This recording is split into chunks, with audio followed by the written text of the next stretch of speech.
Door je jedna od klasičnih igara za koje niko nikad nije čuo, što se u potpunosti kosi sa značenjem reči klasika. Uglavnom, o čemu se tu radi? Vi ste ovo malo belo biće sa kačketom na glavi koje podsjeća na ova mala bića iz druge igre. Pitam se da li su nekim rodbinskim vezama. Cilj ove igre je da sva čudovišta zatvorite iza vrata. Svaka vrata se mogu otvoriti samo na jednu stranu, u zavisnosti s koje strane je kvaka. Da, ta mala tačka je kvaka. Dok su vrata otvorena, čudovišta ulaze unutra i na vama je da ih zatvorite i zaključate. Mada, ako ne stignete da ih zatvorite na vreme, čudovišta će izaći napolje. Što se tiče neprijatelja, imate ih 4 vrste i svaki se drugačije ponaša. Naranđasti te uvek prati u stopu, rozi hoće nekad i da luta, plavi samo gleda da je na istoj visini kao i ti, a zeleni skače istovremeno sa tvojim likom. Naravno, umirete kad vas pipnu čudovišta, a osim toga možete da poginete kad padnete sa visine ili ako naiđete na bombu. Staze su uvek istog dizajna, samo je raspored drugačiji, što je i logično. Na svim stazama, osim platformi i vrata, imate merdevine, ograde i ostala čuda, ali uglavnom to je to. Igra je simpatična, mada najveći problem je to što počinjete sa 3 života i kad izgubite sve živote, počinjete od početka. Vidite, to je moj najveći problem sa ovakvim igrama. Morate biti ultra dobri da bi prešli ovu igru. A dok ne stignete do tog stadijuma, igrat ćete prvih par staza u nedogled. Ja sam stigao maksimalno do 7. staze i iskreno da vam kažem, nemam živaca svaki put da igram od početka. Najgore je to što nemate način da krenete od neke druge staze, što je jako veliko sranje.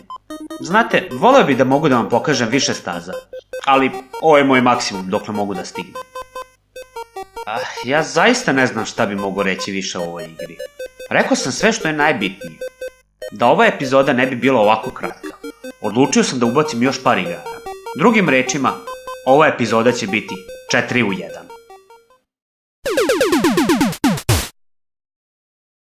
Burger Time je još jedna klasična igra za koju ste verovatno čuli, ako ne i igrali.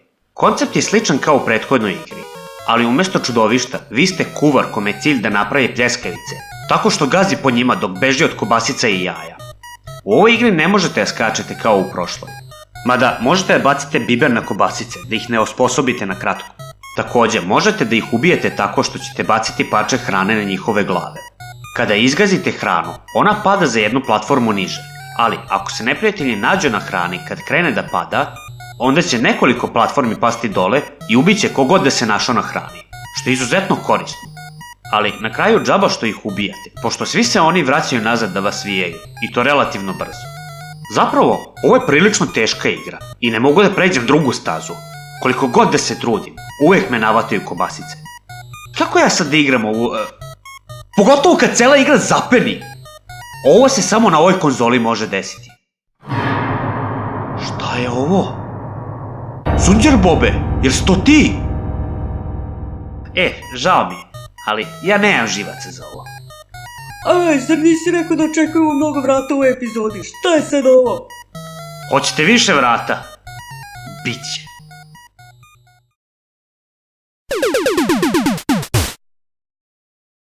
Ovo je jedna od igara koje Mario želi da zaboravi, kao da nikad nije bio u njima, jer se gotovo nigde ne pominje da je Mario išao i razvaljivao zidove po zgradama. Uglavnom, igra nije loša i prilično je zabavna. Kao što sam već rekao, cilj igre je da razvaljujete sve živo. Igra sama po sebi je vrlo slična sa prethodnim igrama, pa neću mnogo ulaziti u detalje. Kao i u dosadašnjim igrama, imate neprijatelje koji vas jure i imate ovog šupka što vas prati i jebe s druge strane. Zapravo, ova igra ima zanimljivu mehaniku prednje i zadnje strane. Dozvolite da vam objasnim kako to radi. Imate ova vrata koje možete da otvorite i neprijatelji mogu ući unutra. Kada se nađu s druge strane, iako vam ne mogu ništa, vidite gde se nalazi i kreće se normalno. Jedino ovaj šupak može s druge strane da lupa zid i da vas sjebe. Dobra stvar je što u svakom momentu možete da nastavite dalje, to jest možete da podesite koju stazu hoćete da igrate.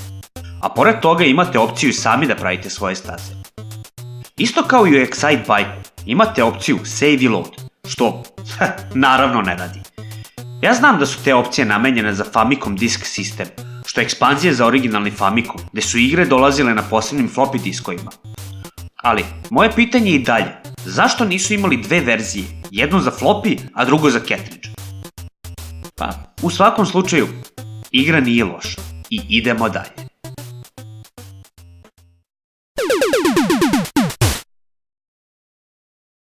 I za kraj, jedna od mojih omiljenih igara iz detinjstva, Bugs Bunny's Crazy Castle. Pored toga što je Duško Duguško bio jedan od mojih omiljenih crtača posle Toma i Jerrya, ova igra ima poseban status nostalgije u mojim očima. S obzirom da imam lepa sećanje na ovu igru, dajte da vidimo da li je zaista ovo dobra igra i kako se danas drži posle toliko godina. Pre svega, sama igra je slična kao prethodne igre, samo što imamo Duška Duguška, Patka Daču, Simu Kosmosa, Peru Kojota i gomilu Silvestera. Na stazi imate skupljate šargarepe i nakon što ih pokupite sve, dobijate život i idete dalje na sledeću stazu. Pored šargarepi, možete pokupiti džus od šargarepi što vas čini besmrtnim na neko vreme, boksersku rukavicu koju možete da ispalite na neprijatelje ili možete gurnete kante, sefove, kutije ili tegove od 10 tona i tako da ih ubijete. Primetit ćete da u ovoj igri ima gomilu vrata. Oni služe da se popnete gore ili spustite dole, ali možete da ih koristite da se mimoiđete sa vašim neprijateljima. Zar nije to čudno? Zamislite da vas neko vije da vas ubije, ali vas ne može ubiti kad se mimoilazite na stepenicama. Igra nije teška, malo morate nekad da pripazite gde se ko nalazi i ko se kako ponaša, pa nećete imati problema. Prilično ih je lako provaliti ko šta radi. Evo, sad će Silvester da se popne gore. Vidiš? Igra ima 60 staza i 3 različita dizajna. Podrum, kuća i Cyber Super Mario staza, gde nemate vrata, već ove zelene vodovodne cevi koje se skoro isto ponašaju kao vrata s tom razlikom da bukvalno putujete kroz njih. Ovo su mi inače omiljene staze, jer ne vidite uvek gde cevi vode, a i muzika je prilično zajebana. Iako je simpatična igra, ima par stvari koje mi idu na kurac. Prva stvar, šta vam prvo padne na pamet? Šta rade zečevi? Ako ste prvo pomislili da se množe, sram vas bilo, ovo gledaju i mala deca, dajte malo dostojanstva, jebo vas kurac perverzni. Zečevi skaču, jel tako? Ovde upravo to ne možete da radite. Znači, kad vas nateraju ćošak, jebali ste ježa u leđa. Druga stvar, nakon pređene staze dobijate život, što na prvi pogled i nije loše. A šta ja koji kurac da radim s toliko života? Pogledajte koliko ih imam. Takođe mi ide na kurac kad pokupim ovaj džus. Zašto koji kurac nestane? Sad nemam pojma gde se nalazim. Jedna stvar koju još uvek nisam spomenuo je ova zabranjena šargarepa. Ako je pokupite, umirete, ali vas vodi na specijalne staze koje su dosta teže od ostalih. Navodno, ako uspete da pređete ovu stazu, dobijete 3 života. Ali ako umrete, vraća vas 3 staze nazad, što je veliko sranje. Takođe, svaki put kad krenete stazu, dobijete šifru. Tako da se ja nisam zajebavao sa ovim specijalnim stazama dok sam prelazio igru, nego sam se vratio na kraju i uspeo sam da pređem stazu S1, ali se igra zapucala posle toga. To je uvek sjajno. I za kraj, šta reći? Prve 2 igre su dosta teške, dok su druge 2 dosta lakše. Mada, vredi ih imati u svojoj kolekciji i igrati ih s vremena na vreme. U svakom slučaju, to bi bilo sve od mene. A za sledeći put očekujte mnogo kutija. Hvala vam što ste pogledali ovaj video. Ako vam se svideo, ne zaboravite da mu date palac i podelite ga sa vašim prijateljima. Za još video snimaka prijavite se na moj kanal i pratite me na društvenim mrežama. Pogledajte i ostale moje videoklipove, jer oni leče glavobolju, šuljeve i ravne tabane. Pre upotrebe detaljno proučite uputstvo o indikacijama, merama, oprezi i neželjenim reakcijama na ovaj video. Svakako nemate s kim da se posavetujete.